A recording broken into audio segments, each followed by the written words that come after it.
Awal pertama nanti akan oleh Ibu Nurfati menyampaikan tentang pembahasan tentang materi batik. Assalamualaikum warahmatullahi wabarakatuh.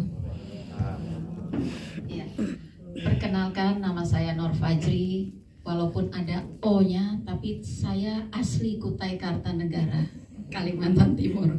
Saya lulusan sama dengan Pak Surono, juga dari IKIP, jurusan Seni Rupa Kerajinan. Selesai di sana saya mengajar di SMK Negeri 2 Tenggarong, jurusan KKBT, Kriya Kreatif Batik dan Tekstil.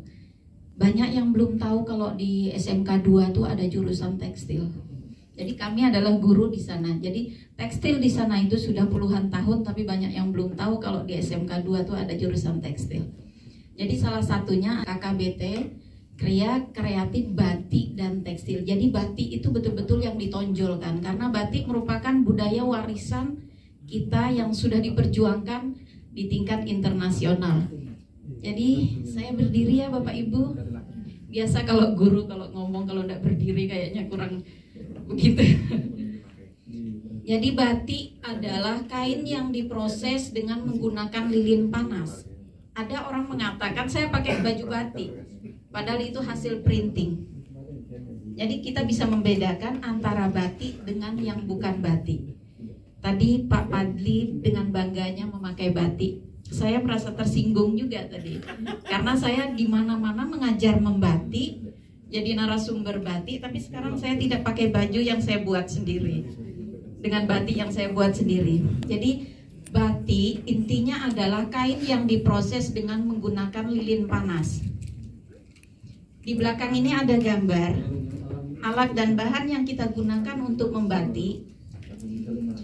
Bahannya itu kain mori. Kain mori itu adalah kain yang terbuat dari bahan alam. Kita di sini kesulitan mencari kain mori. Biasanya kita di SMK 2 pesannya di Jogja. Bahan dan alat batik kita pesannya di Jogja. Tapi kita punya alternatif. Biasanya kami untuk proses pembelajaran yang kami gunakan adalah kain kace. Oh, kain kace Bapak Ibu? Kain bungkus mayat. Jadi kalau kita beli biasanya, kalau tokonya enggak tahu bilangnya begini, ini persiapan akhirat ya Ibu. Iya saya bilang, untuk amal akhirat. Jadi kain yang kita gunakan biasanya alternatifnya kita untuk proses pembelajaran kita gunakan kain kace. Kalau kain kace di toko kain di sini banyak, di toko Piala ada, Anda ada, jadi gitu. Harganya juga tidak terlalu mahal, satu piece itu kurang lebih 500. Itu panjangnya 20 meter. Itu bahannya kalau yang agak bagus itu Primissima, terus di bawahnya Prima, ada Birkolin, Santung juga bisa. Itu bahannya. Kemudian pewarna, kita menggunakan pewarna kimia dan pewarna alam.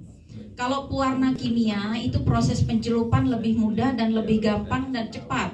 Tapi kalau pewarna alam itu bisa sampai 7 kali, 4 kali kita proses. Makanya kain yang pewarna alam biasanya harganya ada yang sampai harganya itu jutaan.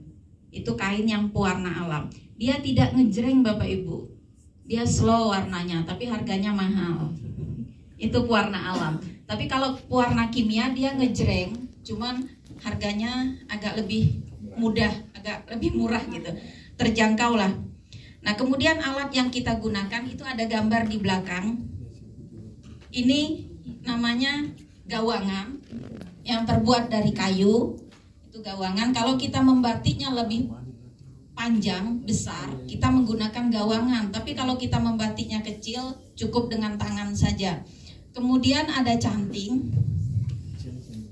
Ini namanya canting. Canting ini ada 3, besar itu untuk menutup. Sedang itu namanya kelowong. Kelowong itu kita gunakan untuk mencanting pertama saat gambar sudah ada di atas kain. Ini namanya canting kelowong. Kemudian ada yang kecil itu untuk kita mengisi. Jadi di gambar ada titik-titik, ada garis-garis atau lingkaran-lingkaran. Nah itu kita gunakan canting yang lebih kecil, namanya canting isen. Jadi ada 3 canting tembok, canting kelowong, dan canting isen.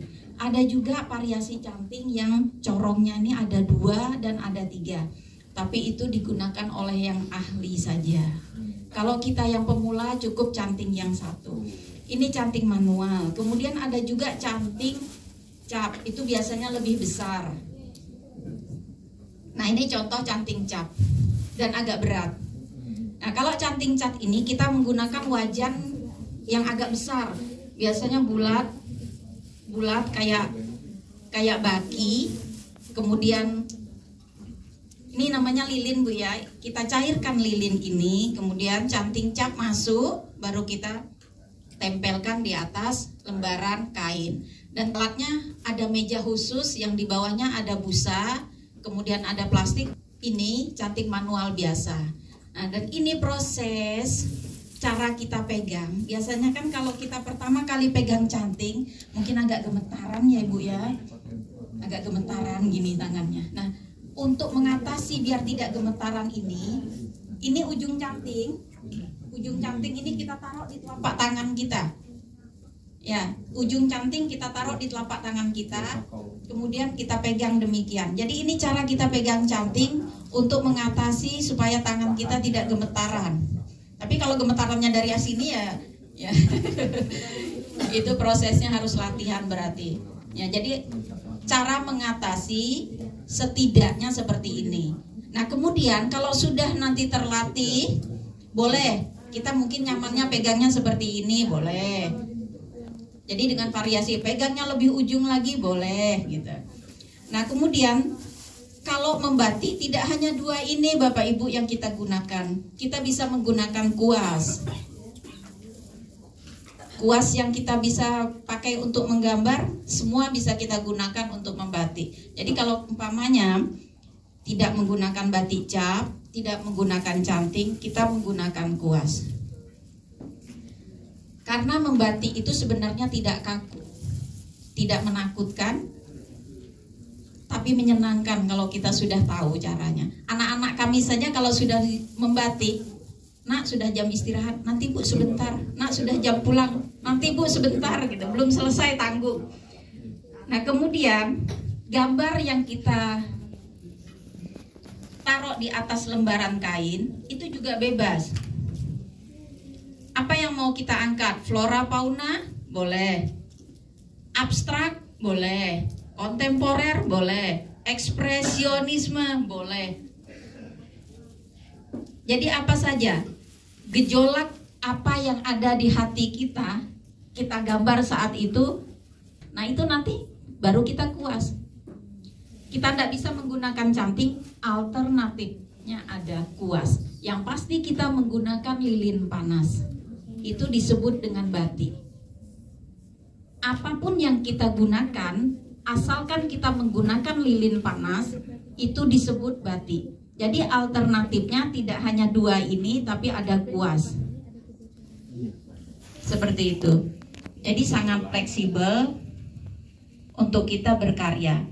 Jadi apapun ekspresi anak-anak yang spesial, saya kira tidak menghalangi kita untuk berkarya. Kemudian pewarnaan kita bisa menggunakan warna-warna alam yang ada di Kalimantan Timur. Kami selama ini membatik, warna yang kami gunakan naptol, indigo, sol, pravit, itu semua kami beli di Jogja. Tapi kita di sini sebenarnya punya pewarna alam yang banyak. Misalnya, ini salah satu contoh. Kayu ulin itu kalau kita rebus itu akan mengeluarkan warna merah. Iya, leban, kunyit, daun jati itu bisa kita gunakan. Dan untuk pengikat warnanya supaya tidak luntur itu pun gampang kita gunakan. Kapur makan. Jadi ada 3, kapur makan, tawas, sama tunjung. Tunjung itu bukan suku ya Bu ya.